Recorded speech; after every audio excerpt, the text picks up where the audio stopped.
కూడా మాట్లాడుకుంటాం. అండ్ ఇంకొకటి ఏంటంటే అప్లికేషన్ ఫిల్ చేయాలి అనుకున్నప్పుడు చాలా ప్రాసెస్ ఉంటుంది. కొంతమంది ఏంటంటే బేసిక్ కొన్ని డాక్యుమెంట్స్ మాత్రమే పెట్టుకుంటారు, మళ్ళీ అది టైం లిమిట్ అయిపోతుంది, సో ఇబ్బంది పడుతుంటారు. ఒక అప్లికేషన్ని మనం ఫిలప్ చేయాలంటే ఆ ప్రాసెస్ ఎలా ఉండాలి, మన దగ్గర ఎలాంటి డాక్యుమెంట్స్ రెడీగా పెట్టుకోవాలి, చాలా మంది ఇబ్బంది పడుతున్న అంశం. చాలా మంచి ప్రశ్న అడిగినారు మేడం. ఇప్పుడు ఏపీడిఎస్సి రాసే 10 మందితో మాట్లాడితే 8 మంది అడుగుతున్న ప్రశ్న మీరు నన్ను అడిగినారు. చాలా మంచి ప్రశ్న. నిజానికి ఖచ్చితంగా కూడా డిఎస్సికి అప్లై చేయాలనుకున్నప్పుడు మన ఎడ్యుకేషనల్ బోనఫైడ్స్ అన్నీ పెట్టుకోవాలి. 1వ తరగతి నుంచి 10వ తరగతి వరకు బోనఫైడ్స్ ఉండాలి, 100% ఉండాలి. సార్ ఎందుకు ఉండాలి బోనఫైడ్ సర్టిఫికేట్లు అని అంటే, నువ్వు ఏ జిల్లా వాడివో చెప్పేది ఆ బోనఫైడ్. అంటే ఎవరైతే 10వ తరగతి లోపు 7 సంవత్సరాలు ఒక జిల్లాలో చదివింటారో వారు ఆ జిల్లా. ఇప్పుడు ఎగ్జాంపుల్, నేను 4వ తరగతి నుంచి 10వ తరగతి వరకు చిత్తూరులో చదివింటే నేను చిత్తూరు జిల్లా వాణిసినే అయిపోతా. చిత్తూరు జిల్లాలో పోస్టులకు నేను అప్లై చేయొచ్చు. లేదు నేను 4 నుంచి 10వ తరగతి వరకు శ్రీకాకుళంలో చదివితే నేను శ్రీకాకుళంలో నేను అప్లై చేసేదానికి అవకాశం ఉంటుంది. అంటే మన విద్యార్హత అనేది మన జిల్లాని నిర్ధారిస్తుంది.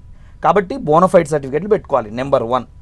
నెంబర్ 2, మనం టీటీసీ చేసింటే టీటీసీ మెమో పెట్టాలి, టీటీసీకి సంబంధించిన ప్రొవిజనల్ సర్టిఫికేట్ పెట్టుకోవాలి. లేదు నేను బీఎడ్ ఉంది, బీఎడ్ సర్టిఫికేట్ పెట్టుకోవాలి.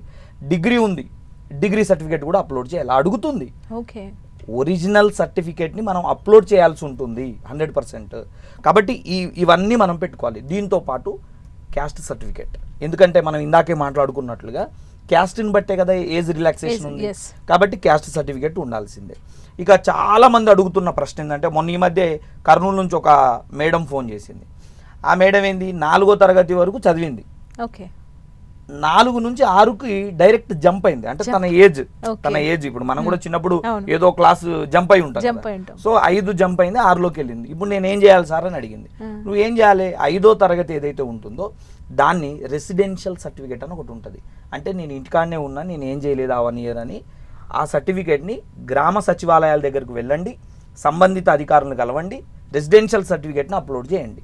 సో యాజ్ సింపుల్ యాజ్, ఇప్పుడు నువ్వు ఈ జిల్లా వ్యక్తిని నిర్ధారించడానికే ఇది తప్ప, నిజంగా కూడా ఇప్పుడు మనం ఆలోచిస్తే ప్రైవేట్ స్కూళ్ళలో మనం చదివినాం, ఇప్పుడు ఆ ప్రైవేట్ స్కూల్ లేదు.